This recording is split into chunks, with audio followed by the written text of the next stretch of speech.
So we are going to do a review of that new season premiere that happened over the weekend. The one with the blonde bad guy with the cape sits on a throne of terror and fighting this group of other people led by this other blonde chick. Oh, we're not doing House of Dragons.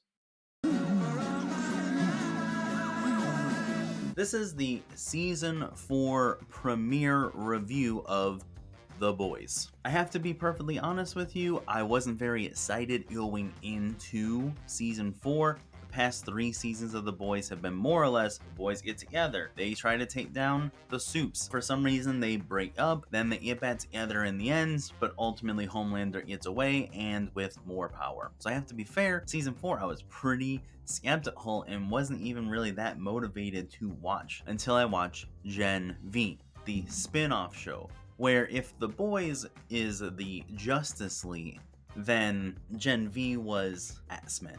And honestly, I loved it. I thought it was great. I thought the plot was great.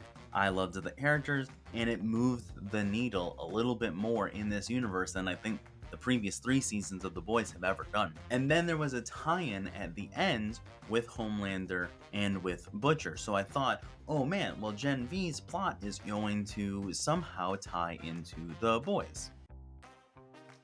Spoiler, Gen V plot does not play into The Boys at all. I think there has been 2 comments in the show that reference what happened in Gen V, and at best I could see that being reshoots to tie in those people like me who came in from Gen V, but I really don't think that the virus that kills Supes is going to play that much of a factor in season 4 of The Boys. If anything, they specifically said the virus is going to be meaningless against Homelander anyways. My overall review, specifically the first 3 episodes, that is the premiere of the season, is a optimistic, like I said, the previous 3 seasons have been the boys get together, they break up, they get together, and also Homelander seems to face no consequences for his actions. And so far, it's really following that suit. So I'm a little skeptical that it's just going to be the same thing that I didn't like about seasons 1 through 3. Homelander kills a guy in broad daylight at the end of season 3. I thought that was going to matter. They pretty much completely swept that under the rug. Already, the boys, working under the authority of the president, having more power than they ever have, are already breaking up because of personal reasons. So it seems to be following the pattern. That being said, I am pretty optimistic about the season because of the new introduction of Sister Sage. The plot actually seems refreshing. Sister Sage is a new character that is the smartest person in the world. I think she's actually a new character and this plot wasn't done in the comics before, but she is playing 4D chess and I'm here for it. There are times where something happens and I'm like, oh, classic boy shenanigans, and she tricks them. Or she does something and I'm like, well, that's a weird thing. But then it plays in later on with her plans. So far, we don't really know what they are, or the things that we've been told are part of her plan. It's not what you think it is. So I'm all there for it. Additionally, the Newman character that was in Gen V and in previous seasons, the woman that can control blood and blow up people's minds, is now the vice president. And like I said, the president has basically hired the boys to take down his own VP, so that way he's not killed and she becomes the first Supe president. That plot seems to also be playing in with Sister Sage's ideas, so all of that is interesting. But man, the boys love to do side stories, and I gotta be honest, I think there's more side stories in this season, in these 3 episodes, than I've seen in a long time, and I'm not here for it, alright? I am here to see the boys fight Homelander and hopefully one day win. And the show in 3 episodes has started off like as if that was supposed to be the plot, and then almost immediately abandoned it. We have Homelander, who's dealing with trying to be a father to Ryan, failing at it as he's never had a father himself.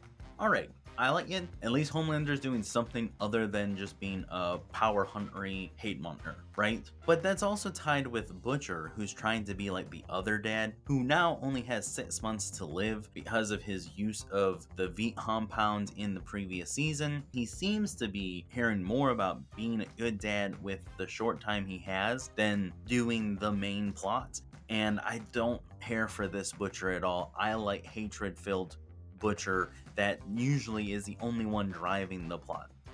Now we have Mother's Milk is the leader of the boys, and I do like him being in a power position. I've always liked Mother's Milk. On a side note, everyone was like, oh man, he must be re-ass, he lost all this weight.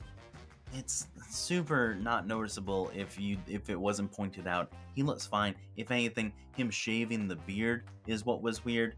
Men should never shave beards. Come on, you want to see what this looks like underneath? I don't think so. Then you have some of the other less main characters having their own side stories. Starlight is running this charity. I mean, she's kind of struggling with what she thinks she wants to be as far as what a hero is. And she's dealing with this other soup named Firecracker that has been brought into the Seven, and they have some childhood trauma together. I don't care. You know, maybe this is part of Sister Sage's plot somehow to derail Starlight, but I don't really care what happened to these pageant kids when they were children. Also working at the charity is this dude that now Frenchie is in love with, and he has this moral conundrum as he got the dude's family killed. Even if you like Frenchie, which I do, and you liked this side story, which I don't, it's just taking so much time. These 3 episodes, it's without a doubt has the most screen time, and I just don't care. Hughie, as always, is completely useless to the plot. His dad is in a coma, and now he's reconciling with his mom who abandoned him. I almost want to fast forward through those parts because in 3 episodes it hasn't seemed to tie into the main plot at all, and Hughie's essentially completely abandoned even being in The Boys. Kimiko is dealing with the fact that she was a child slave freedom fighter. We already saw that plot, I thought, so they're just really padding that out. Then on the other side, on the superhero side, A-Train having a moral conundrum on whether or not he wants to really be a guy. Again, we also saw this whole thing last season. But the best side character parts, which are really the jokes, are Black Noir, because he died in season 3, is now some sort of character actor who's just playing the part, who constantly has no idea what he's doing. And then you have the Deep, who is a character I've genuinely disliked the previous 3 seasons, but I don't know what they're doing with this octopus voiced by Tilda Swinton that he's in love with but can't be with because of society is genuinely hilarious. I don't know, I really like the Deep this season for some reason. Those are all the side characters, and I'm sure I missed some of it, but as you can tell, the stories I like really are not stacking up to the stories I don't care for. Not even that I don't like, I just don't care for them. They really aren't a part of the main story at all, and I'm kind of sitting here like, wow, we're really gonna waste more time? The rumor is you only have 5 seasons, and this is how you want to use your first 3 episodes of the second to last season. I do want to watch the rest of season 4. I do want to know what happens at the end of this main overarching story between Butcher and Homelander. So if you are a fan of The Boys, obviously, you're gonna watch this. If you love The Boys because of the meta commentary with politics, you'll like it. If you like The Boys because of the absolutely ridiculous raunchy jokes, boy, there's a scene in a sauna that's gonna be for you. But if you are like me and not really digging the previous 3 seasons, I don't know, man, maybe wait till it's over and binge through the whole thing, or wait for me to do another review video after it's all out and tell you whether or not it's worth it, because right now, I'd rather watch House of Dragons.